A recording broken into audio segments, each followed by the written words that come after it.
बेटा आराधना, मैम। पहाड़े याद करके आए हो? जी। कहाँ तक याद है? 15 तक। 15 तक याद है? चलो 12 से 15 तक सुनाओ, ठीक है?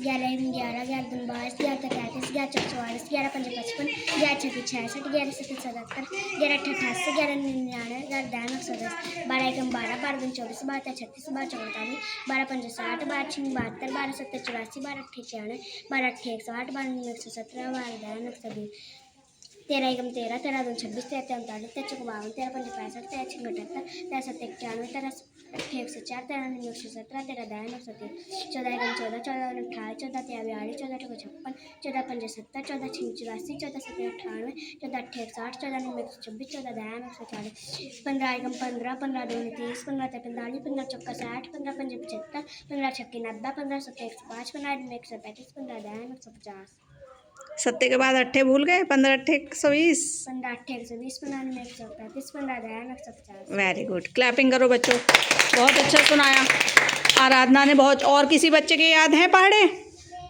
सबसे बोल रखा है ना पहाड़े याद करने के लिए, हैं? किसकी याद है? सोनी के। कहाँ तक बेटा? जी 16 तक। 16 तक याद है? चलो 15 तक इन्होंने सुना दिए, आप 16 का सुना दो। 16 कम 16 16 दूनी 32 16 ते 48 16 चौके 64 16 पंजे 80 16 छक्के 96 16 सत्ते 112 16 अट्ठे 128 16 में 144 16 दाएं में 160। बहुत ही अच्छे, वेरी गुड, क्लैपिंग।